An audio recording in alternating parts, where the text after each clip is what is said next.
Innovative. अब इसे मान लीजिए एक जो पढ़ाई हम लोग करा देते हैं आप उसी को सीख करके रह जाते हैं, लेकिन एक स्टूडेंट ऐसा जो होता है जो टीचर पढ़ाता है और टीचर से भी ज्यादा कुछ ना कुछ नया करके आता है, उसको बोलते हैं इनोवेटिव स्टूडेंट्स। आप लोग के स्कूल में बच्चों लोग को मिलता होगा प्रोजेक्ट बनाने के लिए, साइंस का प्रोजेक्ट, ज्योग्राफी का प्रोजेक्ट, विभिन्न प्रकार का प्रोजेक्ट मिलता है ना बनाने के लिए। तो देखिएगा बच्चा कोई ड्रोन बना देता है, कोई बच्चा जेसीबी बना देता है, कोई बच्चा लैंप बना देता है, कोई बच्चा बल्ब बना देता है। इसको बोलते हैं इनोवेटिव क्रिएटिव माइंड। अगर आप जितना इनोवेटिव बनिएगा उतना अच्छा हमारे देश के लिए फायदेमंद होगा। अब आज के डेट में कुछ लोग इनोवेटिव क्या सोचते हैं, बम बना दो उड़ा दो किसी को, ये इनोवेटिव नहीं है। वो बम बनाइए, वो सेना को दे दीजिए, सेना को अपना आइडिया दीजिए कि ऐसा ऐसा मेरे पास आइडिया की कितना से होगा तो इस तरह से हो सकता है। इनोवेटिव समझिए ना, नवाचार किसको कहते हैं, जो नए नए दिमाग आते हैं। जैसे मान लो सिलाई आप सीख रहे हैं, अब देख लीजिए किसी का ऐसा ड्रेस जो अभी मार्केट में नहीं आया है, उसको आप उसको देख करके ऐसे बना दिमाग पेपर पे बनाइए, ग्राफ करिए, कॉपी पे बना के देखिए क्या एक हमसे बनेगा।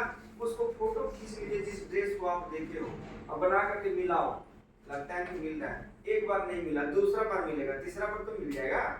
और फिर उसको सैंपल बना दीजिए, पेपर में बना दीजिए, कपड़ा में, और फिर अब पूर्ण तरीके से आप उसको सिल लीजिए और किसी को दीजिए।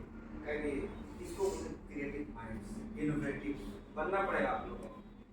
अब एक है पंचम क्षेत्र, ये क्या है, यह क्षेत्र समाज के उच्च स्तरीय और नीति निर्माण। देखिए समाज किसको कहते हैं, कोई बताएगा समाज किसको कहते हैं, ये बताएगा समाज देखा क्या, समाज क्या है, हैं? पता नहीं समाज किसको कहते हैं, हमारे जैसे इंसान को ही समाज कहते हैं। हमारे जैसे तो हम मुक्त समाज है। यहाँ पे जितने लोग बैठे हैं ये कहीं ना कहीं सब समाज में ही है। आप लोग सुने होंगे कि समाज, पहले लोग बहुत सारे ऐसे बुक में लिखा हुआ कि मनुष्य एक सामाजिक प्राणी है, इंसान कभी भी अकेले नहीं रह सकता।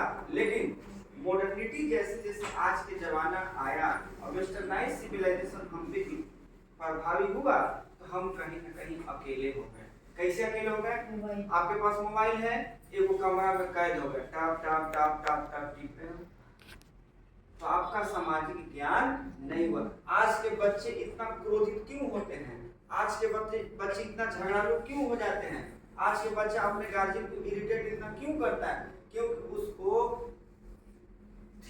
मतलब कि 4 साल भी नहीं होता है उसको माँ बाप उसको स्कूल में ठेल देते हैं। इतना बड़ा बड़ा किताब पढ़े, किताब नहीं आता, प्ले स्कूल में वहाँ मैडम लोग चॉकलेट चटा चटा के उसको पढ़ा रहे हैं। पढ़ा क्या रहे हैं, ऐसे ही खेल रहा है प्ले स्कूल में, ठीक है।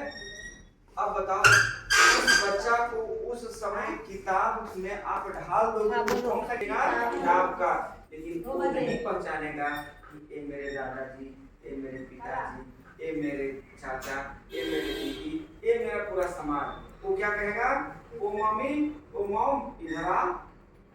आज के बच्चे इसी बात करते कि नहीं, पापा इधर आओ, मम्मी इधर आओ, और मम्मी भी खुश, मेरा बच्चा ऐसे बोलता है, कितना बढ़िया अंग्रेजी बोलता है, वाह रे वाह। अरे संस्कार खत्म हो गया, ये आपको तुम काम कर रहा है, आगे से उठा के फेंक देगा।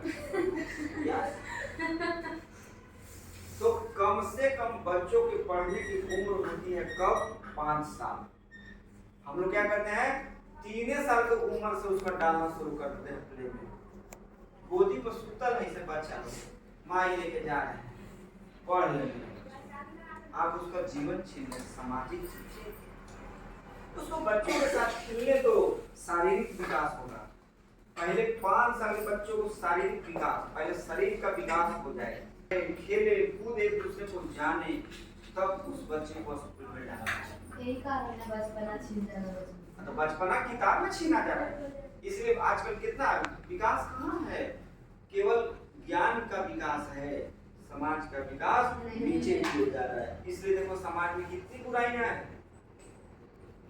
तो समाज में क्या है, समाज के उच्च स्तरीय और नीति निर्माण का कार्य, उच्च स्तरीय यानी कि नीति का मतलब क्या होता है, जो पॉलिसी बनाता है। ये आपको सिलाई के लिए कोई सरकार पॉलिसी बनाई होगी, तो सरकार को पॉलिसी बनाने वाला कौन होता है, अधिकारी।